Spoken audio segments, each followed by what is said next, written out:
Hello Maya, welcome to cine Puchakaya. ఇప్పుడు మన review పోయే మూవీ నేమ్ వచ్చేసి సూక్ష్మదర్శిని, అంటే మైక్రోస్కోప్ అని అర్థం. ప్రెసెంట్ అయితే ఈ మూవీ డిజ్నీ ప్లస్ హాట్‌స్టార్‌లో స్ట్రీమ్ అవుతుంది. తెలుగు లాంగ్వేజ్‌లో అవైలబుల్‌గా ఉంది. తెలుగు డబ్బింగ్ వచ్చేసి పర్లేదు, బానే ఉంది. ఇంకా మూవీ యొక్క రన్ టైమ్ వచ్చేసరికి 2 అవర్స్ 22 మినిట్స్ అలా ఉంది. ఈ మూవీ మలయాళంలో పెద్ద బ్లాక్ బస్టర్ అయ్యింది. అందుకని చెప్పి ప్రెజెంట్ మన తెలుగులో కూడా డబ్ చేశారు. ఇంకా మూవీ స్టోరీ విషయానికొచ్చేస్తే ప్రియదర్శిని, ప్రియ అని చెప్పి ఒక లేడీ ఉంటది. అదే మన నజ్రియా. ఆవిడేంటంటే ఒక హౌస్ వైఫ్. అంటే జాబ్ స్టైల్స్ చేస్తా ఉంటది. ఒకరోజు ఏంటంటే వాళ్ళ ఇంటి పక్కన ఉన్న ఇంట్లోకి మాన్యువల్ అని చెప్పి ఒక వ్యక్తి దిగుతాడు వాళ్ళ అమ్మతో పాటు. ఆ వ్యక్తి దిగిన తర్వాత నుంచి ఏమైంది అనేది మీరు ఈ మూవీ చూసి తెలుసుకోవాలి. ఈ సోదంతా మాకెందుకు మావ, మూవీ ఎలా ఉందో ఒక్క ముక్కలో చెప్పమంటారా? నాకైతే అంటే పర్లేదు, వన్ టైమ్ అయితే వాచ్ చేయొచ్చు. నేను ఎందుకు వన్ టైమ్ వాచ్ అన్నానో ఈ ఫుల్ రివ్యూ చూస్తే మీకే అర్థమవుతుంది. మాక్సిమం నేనేంటంటే మూవీలో కొన్ని ట్విస్ట్స్ ఉంటాయి. అవి మాక్సిమం నాకైతే గెస్సింగ్ గానే అనిపించి కొంచెం గెస్ చేయగలిగాను నేనైతే.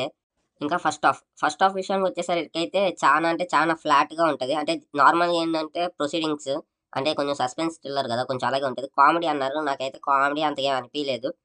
సస్పెన్స్ అయితే బాగా మెయింటైన్ చేశారు. అంటే లాస్ట్ 30 మినిట్స్ అంటే ఆల్రెడీ నాకు కొంచెం అర్థమవుతుంది.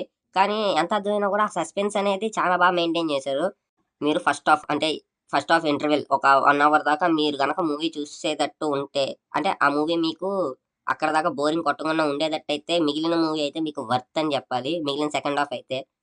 ఒకవేళ మీరు చూడాలంటే వెళ్లి చూసేయండి. మీకైతే బాగా నచ్చొచ్చు. ఎందుకంటే ఒకవేళ మీరు ఇప్పుడు కొంచెం స్పాయిలర్ టైప్ ఉంటది. ఒకవేళ మీరు 'బ్రేకింగ్ బ్యాడ్' గాని, 'లిటిల్ హార్ట్స్' అని చెప్పి మలయాళం మూవీ గాని, ఈ 2 మూవీ చూడకపోతే మీరు ఈ మూవీనైతే ఎంజాయ్ చేయొచ్చు. మీకు ఈ మూవీ చాలా బా నచ్చొచ్చు కూడా.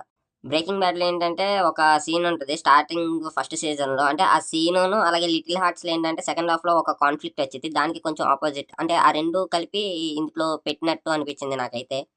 నాకేంటంటే ఈ 2 అదే ఒక వెబ్ సీరీస్, ఒక మూవీ రెండిటికి కొంచెం సిమిలర్‌గా అనిపిచ్చి నాకేమీ అంతగా అనిపించలేదు. ఇంకా ఈ మూవీని ఫ్యామిలీతో వాచ్ చేయొచ్చా అంటే యెస్, కన్ఫర్మ్‌గా ఫ్యామిలీతో వాచ్ చేయొచ్చు. మీరైతే ఫ్యామిలీతో వాచ్ చేస్తే కొంచెం మీరు ఎంజాయ్ చేయగలుగుతారు. ఇంకా యాక్టర్స్ పర్ఫార్మెన్సెస్ విషయానికొచ్చేస్తే 'నజ్రియా' గారు బాగా యాక్ట్ చేశారు.